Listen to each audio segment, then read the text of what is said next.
So congratulations. I know you're starting your US tour this week. Mhm. Uh, Tell me, what how do you find the difference between US and a UK audience? Um, I find US crowds, if they've come to see you, are absolutely incredible. I think if you're doing a club set in like New York or LA, it feels like you're very much competing with chicken.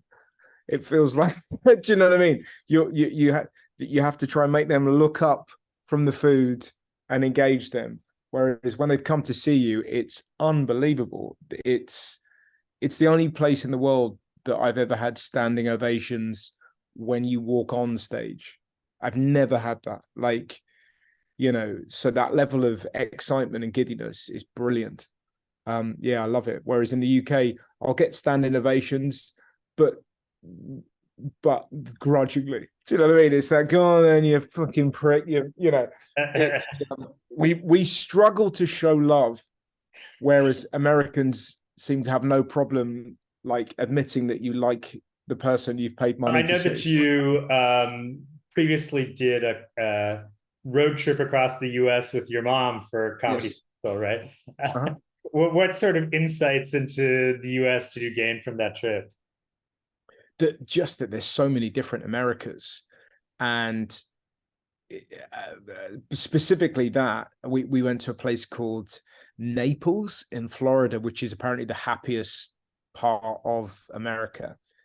And yeah, and I would argue against that. But we spent time with some bodybuilders, and they were kind of lifting my mum, and then they were bench pressing my mum, and one of them accidentally grabbed my mum, and she screamed, "He's got me in the crotch! He's got me in the crotch!" Which was a real moment. Um, and then a week later, we were both getting high in Portland, and so it was a real blizzard. It What America has given me is is going to be a very very strange set of memories when my mum at my mum's funeral. That's what it's given me. You know what I mean? It's kind of, I won't have the traditional things of going, oh, we spent many time. I'll be like, remember that time she got lifted up by that orange man in Naples. Yeah, that was pretty good. So yeah, giving us great memories. And the reason that show came apart is this is such a sad story that I said to my mum, I said, if you could do anything in life before you die, what would it be? And my mum said she just wanted to be in an old folks home where they didn't hit you. And I was like, it's like, how low is your bar that I just don't want to be struck. So I thought the very least I could do is give her some memories that she can enjoy. Yeah. So do you have to adjust the humor at all for your Yeah, audience here that may not get the references that you have? yeah, there's bits and pieces, but you sort of figure it out as you go, really. It's kind of like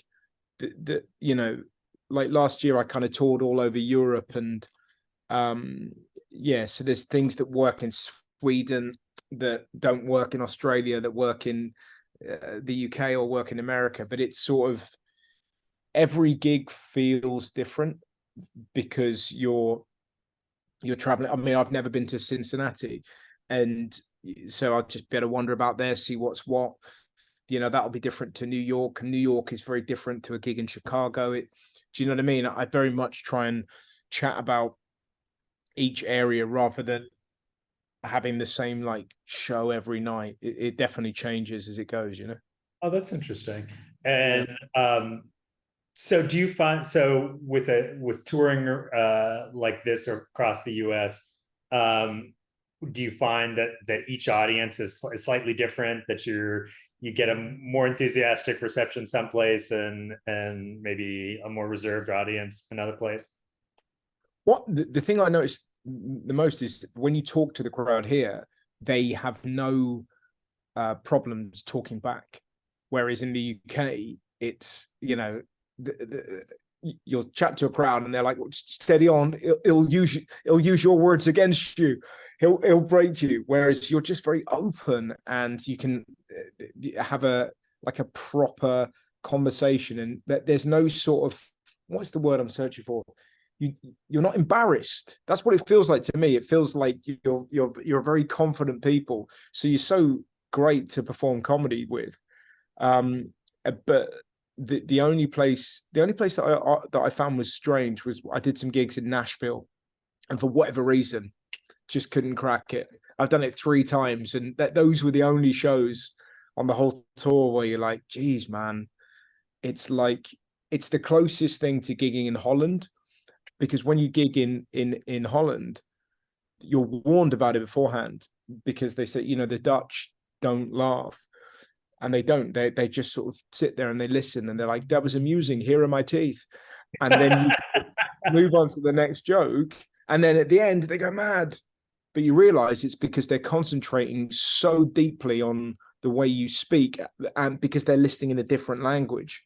That's what it felt like in Nashville. It felt like I was speaking a different language. But that's the only part of America that I haven't been able to kind of crack. But 3 times I've come up snake eyes. I don't know what it is. I don't know what it is, man. Me in Nashville, not happening. A lot of the comedians I talked to said that they find comedy very hard these days because they're so worried about offending different people and political correctness. Do you find that, or is your humor, I don't know. It's sort of in. I mean, I don't know in America, but in the UK, it's absolutely fine. I'm kind of at a stage where I've been doing a topical TV show for so long that the audiences trust me. Do you know what I mean? So they'll kind of let me go as far as I want to go, really. So I don't know. I don't really worry about that. I just kind of just crack on, and funny's funny. The magnificent thing about stand-up is the audience will let you know whether it's working or not. And it's so binary. It's like, is there a laugh? It works. Is there no laugh? It doesn't, and that's you pull back if you don't get a laugh. That's the metric. Yeah.